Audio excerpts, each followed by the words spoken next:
Most investors believe that to retire early, you just need the highest dividend yield possible. But what if that was a trap? Choosing between VYM's high current income and VIG's dividend growth isn't just a simple choice. It's a decision that could either accelerate your retirement by a decade or delay it. Today, we're not just comparing two of Vanguard's most popular dividend ETFs. We are stress testing them against the ultimate goal: early retirement. Which fund is the true wealth-building machine, VYM or VIG? We'll dissect their core strategies, their performance in major market crashes, and most importantly, I've run a full backtest to see how a $100,000 investment would have grown since 2006 in both funds. The difference in the final dollar amount is staggering, and it will give you a clear answer on which ETF aligns with a true early retirement strategy. You see two dividend funds from Vanguard, but do you realize they follow two completely different playbooks for building wealth? One is a value hunter, the other a quality scout. Understanding their core philosophy is the only way to know which one truly fits your goals. Let's start with VYM, the Vanguard High Dividend Yield ETF. Think of it as a value hunter. It tracks the FTSE High Dividend Yield Index, and its strategy is straightforward. It screens the entire US stock market, kicks out real estate investment trusts or REITs, and then simply selects the stocks that make up the top half based on their forecasted dividend yield for the next 12 months. This method naturally gives the fund a strong value tilt, causing it to focus on mature, established companies in sectors like financials and energy that are known for paying out high income today. It's a strategy built for investors who want to maximize their current cash flow. Now for VIG, the Vanguard Dividend Appreciation ETF. Think of it as a quality scout. It follows the much stricter S&P US Dividend Growers Index. Its primary rule is non-negotiable and incredibly powerful.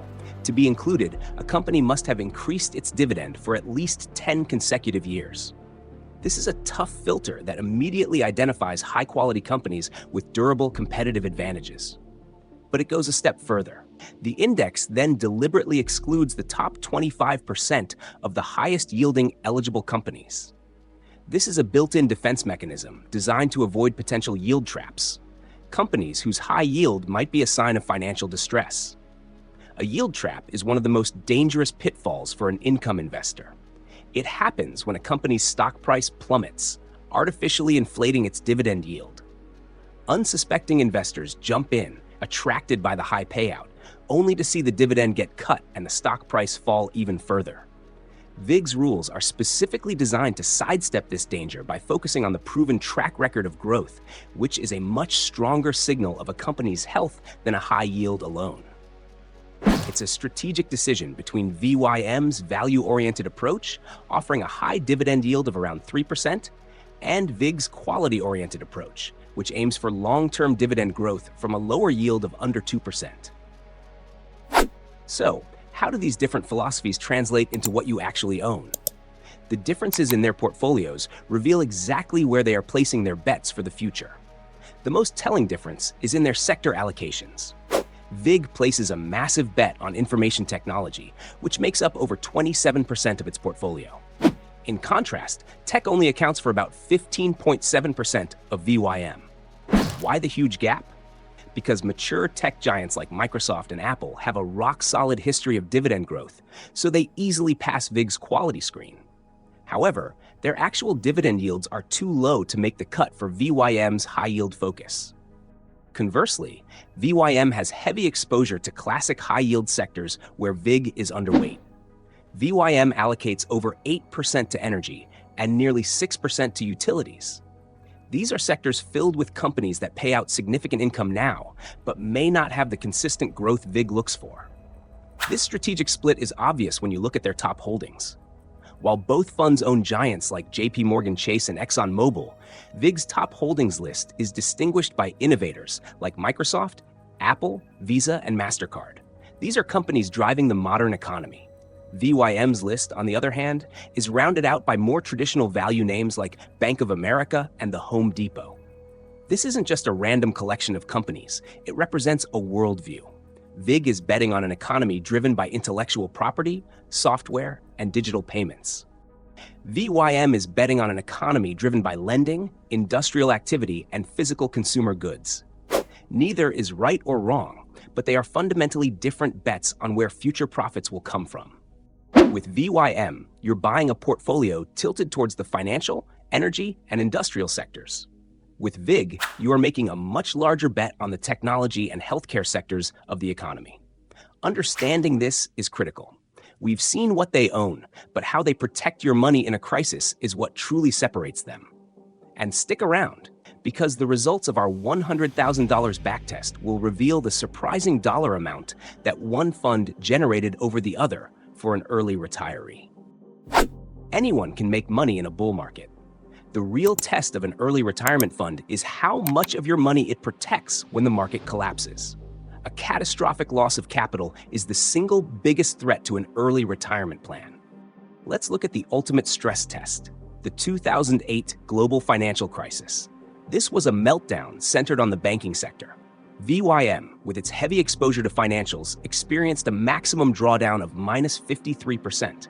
In contrast, VIG, whose quality screen had already filtered out many weaker banks, fell less, at -47.5%. While a 5.5% difference might not sound like much, it has a significant impact on recovery. A 53% loss requires a 113% gain just to get back to even, while a 47.5% loss only requires a 90% gain. VIG started its recovery from a higher base. This mathematical advantage is compounded by a psychological one.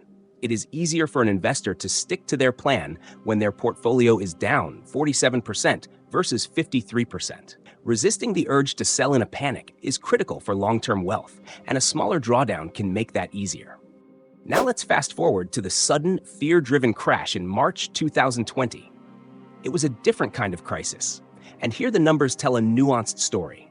This time, VYM actually had a shallower drawdown, falling -25.0% compared to VIG's deeper -29% drop. However, what happened next is arguably more important for a long-term investor. VIG's portfolio of high-quality companies recovered much faster. It took VIG only about 7 months to fully regain its losses, while VYM took a longer 10 months. Why? Because these are often the companies with the strongest balance sheets and the most loyal customers. When the panic subsides, investors flock back to quality and reliability first, which helps these stocks rebound more quickly. This demonstrates a different kind of resilience, the power to bounce back faster. The historical data is clear. VIG's quality-focused strategy has consistently provided superior downside protection in major market crises. For an investor whose biggest risk is a huge loss right before or during retirement, VIG's methodology has proven to be the more effective risk management tool. For an early retirement plan, the long-term growth rate is the absolute engine of your wealth. Let's look at the hard data on their compound annual growth rates, which includes both price growth and reinvested dividends. Over the last 10 years, VIG has delivered an impressive 12.21% per year. VYM, while respectable, lagged behind at 10.46% per year. But for a true long-term picture, we need to look at their performance since their common inception date in 2006. Since November 2006, VIG has delivered a compound annual growth rate of 9.81%. Over that same nearly 2-decade period, VYM has delivered 8.71%. That difference of just over 1% per year sounds small, but over time, it creates a massive chasm in wealth. Let's put it in simple terms. If you invested just $10,000, that 1% difference in annual return would mean the VIG investment would be worth thousands of dollars more after a decade. Now imagine that effect scaled up over a larger portfolio and a longer time horizon. It's the magic of compounding, and it's the hidden engine behind VIG's long-term outperformance. This consistent long-term outperformance is the direct result of VIG's quality growth strategy. The ability of its underlying companies to consistently grow their earnings and, therefore, their dividends translates directly into stronger capital appreciation over time. This powerful growth engine more than makes up for its lower starting yield. Managing your portfolio shouldn't be guesswork, but most brokers hide the full picture. They don't include dividends. They don't factor in currency changes, and they definitely don't make tax time easy. That's where ShareSite changes the game. It shows your true performance, tracks every dividend, gives you clear diversification reports, and makes tax reporting painless. And with my exclusive link in the description, you'll get 4 months free when you sign up for the annual plan. Start investing smarter today with ShareSite. Theory is great, but let's talk about cold hard cash. What if you had started your early retirement journey back in November 2006 with an initial investment of $100,000 and then consistently added $500 every single month? Where would you be today? I ran this exact dollar cost averaging backtest. After investing a total of $211,500 of your own capital over nearly 18 years, the results are stunning. The portfolio invested in VYM would have grown to a final value of $641,230. This is a fantastic, life-changing amount of money that proves the power of consistent, long-term investing. However, the same investment strategy in VIG would have grown that portfolio to a staggering $764,950. That is a difference of over $123,000. This is the overlooked truth I promised you. That is the life-changing dollar amount that VIG's superior, quality-focused compounding engine created over VYM's high-yield approach. So here is the final verdict. VYM is for the investor who is already in retirement. Their number one goal is maximizing their current income to pay bills. They need the highest cash flow now and are willing to trade long-term growth potential to get it. This investor isn't trying to grow their nest egg anymore.